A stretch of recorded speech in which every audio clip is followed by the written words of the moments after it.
Zdravo, dragi starši, da vidim, če vas kaj vidim brez očal. Mogoče pa malo boljše jih imam gor.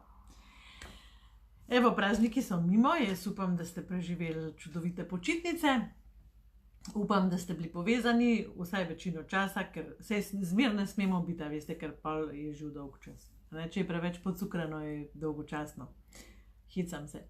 Ampak življenje je pač tako narejeno, da nismo vedno povezani in da ne gre vse vedno kot po maslu. Upam pa, da ste imeli praznike take, da ste lahko reševali, da niso stvari dolg časa trajale, da ste bili skupaj in da ste si lahko tudi oddahnili. Jaz sem dobila kar precej vaših mailov z veliko pač nekih vsebin, vprašanj, zanimali ste se o vsebini delavnice, kaj na delavnici delamo, uspešna komunikacija z najstniki. In sem se odločila, ker je bilo zelo veliko vprašanj, zelo podobnih, to je zanimivo, a ne? Tako, da imamo vsi najstnike doma. Sem se odločila, da bom naredila en live, ker že dolg časa nisem nič posnela za vas, pa sem vam obljubila za novo leto, da bom več snemala. Ampak v resnici pripravljamo zelo veliko enih novosti, ki bojo zdaj v roku enega meseca se rodile in prišle na dan, tako da boste videli, da nismo zabušavali. Skratka, ena mama mi je napisala, da se pri njih dogaja nekaj, kar si nikoli ni predstavljala, da se bo pri njih dogajalo. Druga mama mi je napisala, da se pri njih dogaja isto, kar se je dogajalo, ko je bila ona najstnica pri njih doma. Tretja mama mi je napisala, da je partnerski odnos čist bogi, zaradi tega, ker se bosta z možem fentala, zaradi pač najstnikov, ki imajo pač neke svoje potrebe in ona dva različna mnenja. Jaz vse to poznam. 4 najstniki so bili v hiši in velikokrat so prišla vedenja na dan, ko sploh nisem vedela, da sem jih jaz sposobna proizvesti. In velikokrat so se tudi otroci tako obnašali, da sem bila prepričana, da je to totalno neprimerno za otroke in mislila sem, da to lahko v bistvu z eno prepovedjo, hvala Maja, da to z neko prepovedjo otroku, da lahko dosežem, da se pač stvari ne bojo dogajale. Ampak nisem, ne. Tudi če sem rekla, ne moreš mi govoriti krava, ne, je otrok še vedno lahko rekel krava, kot seveda lahko govorim krava. In jaz sem začela to raziskovati. Začela sem raziskovati, kaj se dogaja v teh odnosih in odkje te vzgibi prihajajo in kaj se dogaja. In kar v zadnjem času opažam, je zelo veliko otrok, a ne? Eno vprašanje je bilo tudi, kdaj se začne najstništvo. Glejte, ne vem točno, kdaj se začne najstništvo, ampak vem, da to je odvisno od tega, koliko je otrok pač ima to željo po samostojnosti razvito. Tam od 9. leta naprej, 10. leta naprej, otroci hočejo imeti svoje izkušnje, zahtevajo pač nek svoj prostor, se nam začnejo upirati, radi bi uveljavili svojo voljo.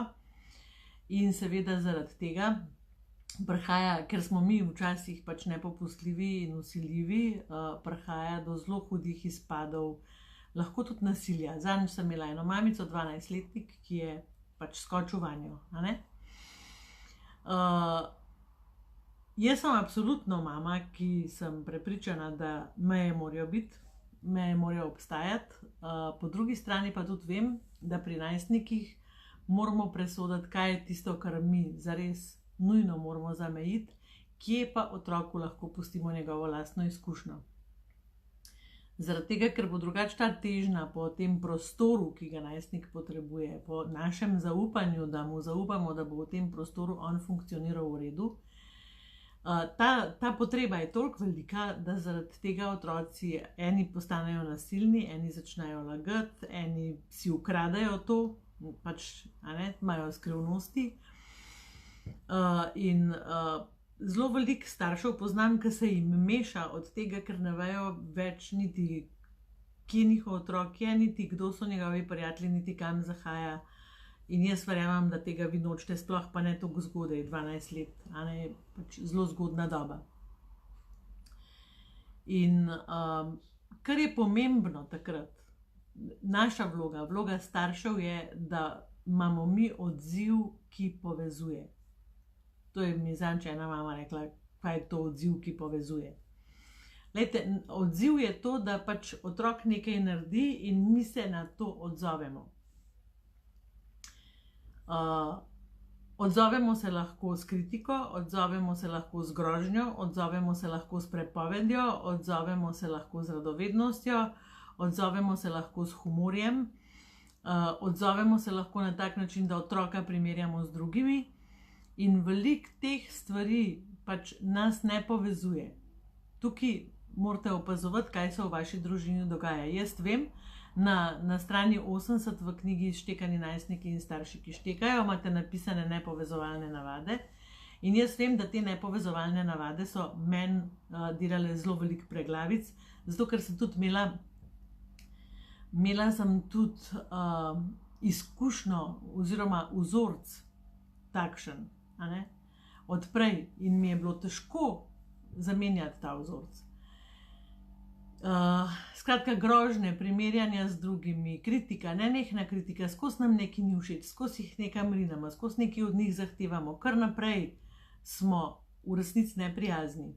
To so naši odzivi, ki v bistvu delajo v odnosih distanco in pri takih odzivih se v bistvu najstnik zapre v svoj svet, najde si drugo okolje, na katerega se naveže in nas odreže v bistvu od tega, da bi mi imeli informacije o tem, kako se on počuti, in pa sam še slišimo une stavke: v redu, pust me, daj mi mir, zdaj nimam časa, ne da se mi, vse je brez veze, zaradi tebe se to dogaja, ne poslušaš me, ne slišiš me. Ko vam najstnik začne to govoriti, dajte vzeti te stvari resno. To ni hec, on se zares tako počuti, to ni nekaj, on vas ne zafrkava. In kaj lahko s temi informacijami naredite? Kaj lahko naredite s temi informacijami? Lahko ga vprašate, kaj je tako groznega pri meni, in ga zares poslušate. To je ena stvar, ki jo recimo tudi delamo na uspešni komunikaciji z najstniki. Zdajle se mogoče slišijo te stvari zelo preproste, ki jih jaz govorim. Ampak niso preproste zaradi tega, ker so povezane s tem, kakšen mi prenašamo vzorc, kakšna so naša prepričanja, kako mi vidimo otroke, kaj so naši strahovi, kje so naši strahovi, odkje prihajajo naši strahovi, koliko mi zaupamo, kakšen imamo vzorc okrog zaupanja, ker najstnik potrebuje ogromno zaupanja. In če mi nimamo vzorca zaupanja, je to zelo težko kar tako dati neko navodilo pa reči tako: zaupajte, recimo, da vam dele rečem, od danes naprej zaupajte, Ni tako preprosto. Pač, če ne zaupaš, rabaš neko drugo podlago, zato da lahko začneš zaupati. Tako da ena stvar, ki jo delamo na delavnici, je točno to, kako skomunicirati take stvari, kako pri sebi predelati te stvari, da se lahko do najstnika vedemo povezovalno, kako premagati te strahove, ki jih imamo v zvezi z njim, da bo zašel v slabo družbo, da se mu bo kaj zgodilo, da bo karkoli tacga. In potem so pač še vedenja zraven, loputanje, dretje, nasilje, preklinjanje, poniževanje. Veliko najstnikov si to dovolj tako zlahka, kot bi z rokava stresali. In starši rečemo: odkje se je to naučil? To mi pri nas doma to nismo delali, mi nismo taki. Tle sem jaz tako, zmer malo na što obrnem. Mi sebe ne vidimo, kakšni smo, kadar smo besni. Otroci nas pa vidijo, tako da definitivno so se to nekje naučili. Ampak gledajte, s tem nič ni narobe. S tem nič ni narobe, to je v bistvu izražanje nekih občutkov, ki jih najstniki imajo. To je ponavadi jeza. Kako s čustvi ravnati? Zdaj te rekla, pa ne mu kar pustim, da zvrati loputa. Ne, to ni čustvo, to je vedenje. Ampak on zaradi tega, ker je jezen, za loput ne zvrati, in to moramo mi znati z njim se pogovarjati na tak način, da mu pojasnimo, da tisto, kar je v njemu, kar se njemu noter dogaja, je ok. Ampak to, kar on dela navzven, pa ni ok. To se pravi, vedenje ni ok. In ga lahko naučimo in mu pomagamo pri tem doživljanju in preusmerjanju vedenj. To je še ena stvar, ki jo delamo na delavnici. Skratka, kako uravnotežiti čustva, kako prepoznati čustva, preden razbijemo celo hišo. Dretje je isto, to je izraz v bistvu občutka, ne slišiš me in encajce otroci derajo, potem se mi nalezamo odrasli in se deramo nazaj in je pač eno samo upitje, ampak nihče od tega nima nič, razen da smo na koncu vsi izčrpani, da smo nepovezani, zgubljamo stik in s tem, ko zgubljamo stik, zgubljamo vpliv na našega otroka. In to je precej težka situacija potem. In glejte, zdaj vam govorim o nekih stvarih, ki se začnejo dogajati zelo zgodaj, tam 10, 11, 12 pa do konca osnovne šole, ko so nekako otroci še vodljivi, pa imamo ta občutek, da z malo sile pa z malo prisile dosežemo svoje stvari. Ali pa tudi že ne več, so tudi starši, ki jih ne dosežejo več, niti v osnovni šoli. Potem pa v srednji šoli to pač gre samo še navzdol in na hujš, to uporništvo se stopnjuje, otroci zahtevajo svoj prostor, občutek imajo, da smo mi krivi za vse, zato ker niso lastniki svojih izkušenj, ker smo mi verjetno veliko namestnih delali, ker smo mi veliko namestnih mislili, jih opozarjali, v bistvu prevzeli neke odgovornosti tudi, recimo je pisal Cvek, pa smo mi uredili te stvari, je dobil podpis, pa smo mi uredili te stvari, pa smo ga v šolo vozili kar naprej in skratka, saj veste, imamo jih radi, nočemo, da trpijo, ampak to je nekaj časa spodbuda, potem pa lahko postane zelo, zelo velika razvada, da otroku ni treba nič. Tako da tamle sesalcu ropota upam, da ni moteče pri vas na uni strani. Saj ne bom predolga, pač rada bi vam samo povedala tako bistvo srž te delavnice. In zadnje čase moram pa povedati še eno stvar, sem pa res zelo srečna in ponosna, ker je moj Albert, s katerim imava skupaj delavnico, očka, on je imel z najstniki kar velik stisk, ko so odraščali, ampak se je lotil teh stisk in je zelo veliko napredoval osebnostno, v stiku z otroki, v odnosu z otroki in je začel zdaj te svoje izkušnje deliti z očeti. In očetje, naj vam ne bo naroden, pridite na to delavnico, to je nekaj toliko lepega. Meni je to tako ganljivo, ko pridete očetje, ko pokažete, koliko vam je mar za vaše mulčke. In ko Albert delite svoje zgodbe z vami, to je res nekaj čudovitega, tako nekaj pristnega in midva sva prebrala ogromno knjig, zelo veliko enih izobraževanj sva dala čez šol, ampak ta najina izkušnja, ki sva jo imela doma, naj jo je zares oblikovala in midva dano in zelo iz srca te izkušnje deliva z vami. In včasih naj jo je bilo sram, ker so bili otroci pač najstniki in so počeli traparije, najni nama niso prizanesli prav preveč, ker sva mislila, da sva midva nekaj zelo narobe naredila, da sva midva kriva. Zato danes veva, da je najstništvo neko obdobje, kjer se otrokom zelo spremenijo potrebe in nihče nas ni naučil, da bi te potrebe spoznali. In